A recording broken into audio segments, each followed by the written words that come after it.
باللہ من الشیطان الرجیم بسم اللہ الرحمن الرحیم۔ السلام علیکم۔ مکاشفۃ القلوب امام غزالی کی کتاب ہے اور اس کا آج تیسرا حصہ آپ لوگ دیکھ رہے ہو۔ آج ہمارا موضوع ہے نفسانی خواہشات اور ریاضات۔ نفسانی خواہشات سے کیا مراد ہیں اور خواہشات جو ہیں یہ کسے کہتے ہیں؟ انسان کے بدن میں، انسان کے دل و دماغ میں مختلف قسم کے خیالات آتے ہیں، مختلف قسم کے وسوسے آتے ہیں۔ یہ خیالات کہاں پر جنم لیتے ہیں؟ جہاں پر یہ خیالات جنم لیتے ہیں، جہاں پر یہ وسوسے آتے ہیں، اس مادے کو ہم نفس کہتے ہیں۔ اور انسان کا شیطان سے بھی بڑا دشمن جو ہے وہ اس کا نفس ہے۔ ہر شخص کو یہ دیکھنا چاہیے کہ اس نے قیامت کے لیے کیا عمل کیا، تو اچھی طرح جان لے کہ برائی کی طرف تجھے لے جانے والا خود تیرا نفس ہے، جو شیطان سے بھی بڑا دشمن ہے تیرا۔ شیطان کو تو تجھ پر تو تیری خواہشات کی بدولت غلبہ حاصل ہوتا ہے، تجھے وہ جھوٹی اور امیدوں اور دھوکوں سے وہ تیرے نفس میں ڈال دیتا ہے۔ جو شخص بے خوفی میں اور غفلت میں گرفتار ہوتا ہے، اصل میں وہ نفس کی پیروی کرتا ہے، کیونکہ یہ نفس ہمیں مختلف قسم کے خواہشات بتاتا ہے، اور جب ہم اس خواہشات کو پورا کرنے کی کوشش کرتے ہیں تو مطلب ہم نفس کی غلامی کرتے ہیں، ہم نفس کے غلام بن جاتے ہیں۔ تو جو شخص نفس کی غلامی کرتا ہے تو اس کے لیے کیا ہے؟ ہلاکت ہے، اور وہ غرق کو یعنی قیامت کے دن اس کے لیے تباہی ہے، وہ غرق کو تباہ ہوگا۔ تو فرماتے ہیں کہ انسان اگر تو اس کی مخالفت سے عاجز آ کر خواہشات کی پیروی کرے گا تو یہ تجھے جہنم رسید کر کے رہے گا۔ نفس کی واپسی بلائی کی طرف نہیں ہے، بلکہ نفس جو ہے اصل میں مصائب کا جڑ ہے۔ یہ الفاظ تھوڑے غور سے سن لو۔ نفس کیا ہے؟ نفس اور نفس کی خواہشات یہ مصائب کی جڑ ہے، شرمندگی کی کان ہے، شیطان کا خزانہ ہے اور برائی کا ٹھکانہ ہے۔ یہ آپ کا نفس ہے۔ اس فتنہ پروری کو سوائے اللہ کے کوئی نہیں جانتا ہے، کیونکہ اللہ تعالیٰ فرماتے ہیں ارشاد مطلق واتقوا اللہ ان اللہ خبیر بما تعملون، اور اللہ سے ڈرو بلا شبہ وہ تمہارے اعمال سے باخبر ہے۔ اللہ تعالیٰ ہر اس چیز سے باخبر ہے جو تم کرتے ہو، جو تمہارے دل میں خیالات آتے ہیں، جو آپ کے دل میں جو نفس آپ کو بتاتا ہے کہ یہ کام کرو۔ تو جب کوئی بندہ طلب آخرت کی وجہ سے اپنی گزشتہ زندگی پر غور کرتا ہے تو یہ فکر اس کے دل کے لیے غسل کی مانند رکھتا ہے۔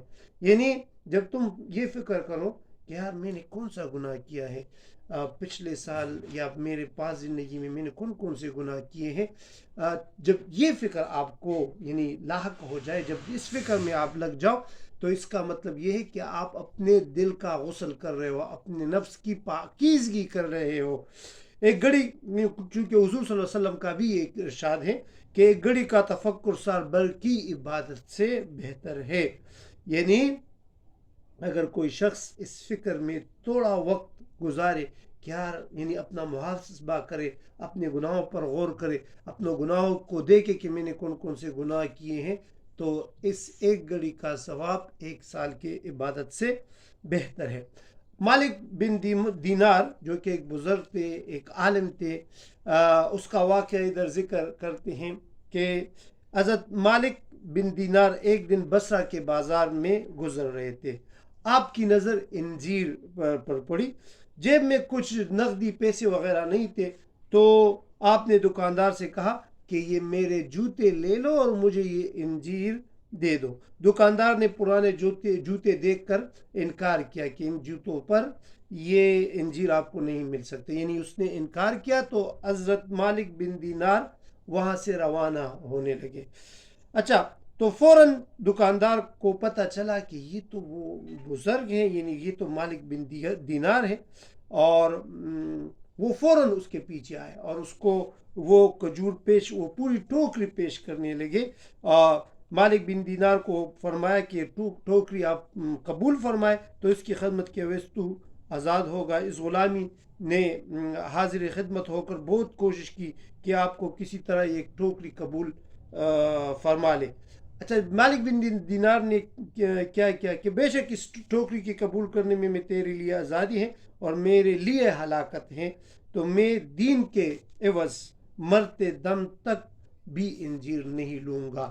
یعنی اس علم کے بدولت اس جو علم وہ پھیلا رہے تھے، جس کی روشنی وہ پھیلائے، کہ اس کے عوض میں کسی سے کچھ نہیں لوں گا، کوئی انجیر نہیں لوں گا.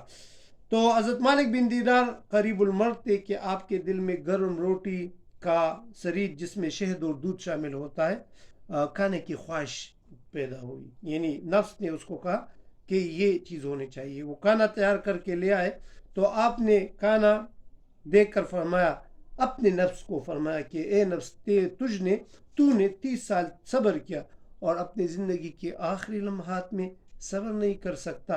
آپ کھانا کھائے بغیر واصل حق ہو گئے، وفات پا گئے.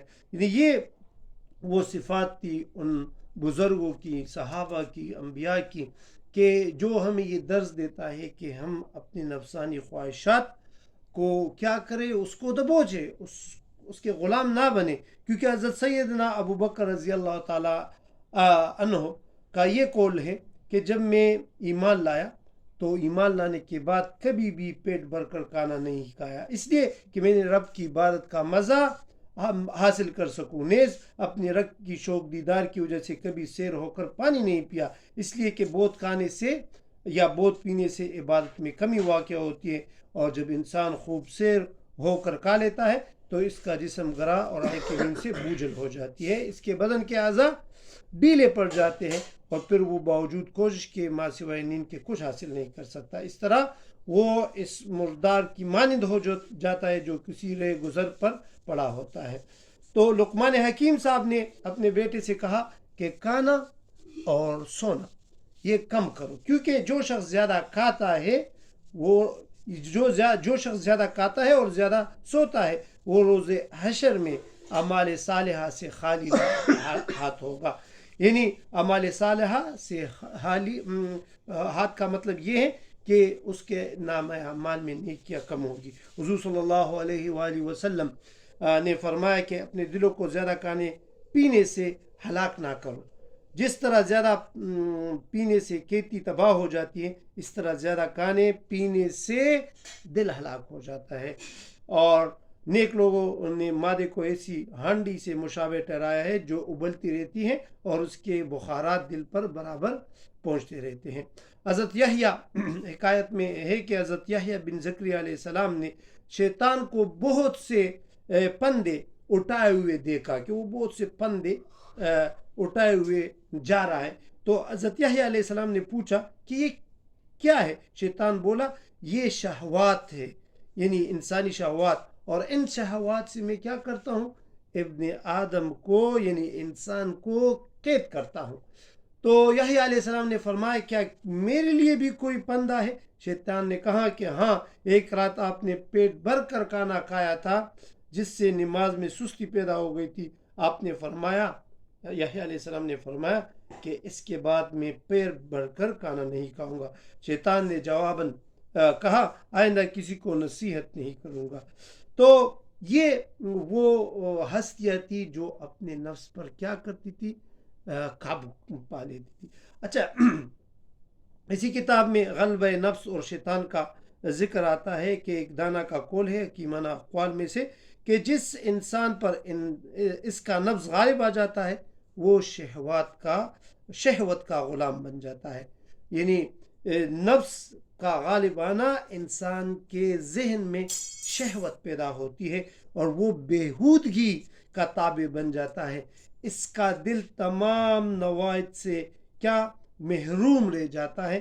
جس نے اپنے جسم میں زمین کو شہوت سے سیراب کیا، اس نے اپنے دل میں ندامت کاش کی. اللہ تعالیٰ نے مخلوق کو 3 قسموں پہ، اچھا یہ بہت دلچسپ بات ہے، یہ سن لے اور اس کو تھوڑا غور سے سنیں کہ اللہ تعالیٰ نے 3 قسم کے مخلوق پیدا کیے ہیں. ایک فرشتے پیدا کیے ہیں، ایک جانور پیدا کیے ہیں اور ایک انسان پیدا کیے ہیں. فرشتوں کو پیدا کیا، انہیں عقل عطا کی مگر شہوت سے محفوظ رکھا. فرشتوں کو پیدا کیا، اللہ تعالیٰ نے فرشتوں کو پیدا کیا لیکن فرشتوں کو کیا کیا؟ فرشتوں کو عقل عطا کی مگر شہوت سے محفوظ رکھا۔ اللہ تعالیٰ نے جانوروں کو پیدا کیا، ان کو عقل سے عاری رکھا، یعنی عقل سے محروم رکھا مگر شہوت عطا کی، جبکہ انسان کی تخلیق اس طرح کی کہ انسان کو عقل بھی اور شہوت دونوں عطا کیے۔ تو اسی طرح جب انسان عقل کی شہوت پر غالب آ جاتا ہے، جب انسان کی عقل پر شہوت غالب آ جاتی ہے تو وہ جانوروں سے بھی بدترین مخلوق بن جاتا ہے۔ یہ دیکھ لیں، اچھا اس بات کو سن لیں کہ جب انسان کی عقل پر شہوت غالب آتی ہے تو وہ جانوروں سے بھی بدترین مخلوق بن جاتا ہے۔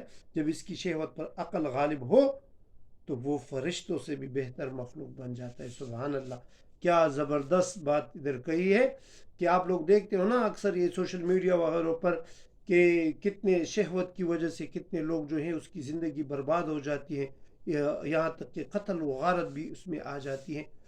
تو فرماتے ہیں کہ جس انسان کے پر شہوت یعنی عقل پر وہ باری آ جاتا ہے تو وہ جانور سے بھی کیا ہو جاتا ہے؟ بدتر ہو جاتا ہے۔ لیکن جس انسان کی شہوت پر عقل غالب آ جائے تو وہ فرشتوں سے بھی بہتر ہو جاتا ہے۔ یہاں پر حضرت ابو الحسن رازی کا خواب لکھتے ہیں، وہ فرماتے ہیں کہ میں نے خواب میں اپنے والد کو جہنمیوں کے لباس میں دیکھا، اور میں نے اپنے ابا سے پوچھا کہ ابا جان کیوں آپ جہنم پہنچے ہو، اس کے اسباب کیا ہے؟ تو انہیں جواب دیا کہ میرا نفس مجھے جہنم میں لے کر آیا ہے۔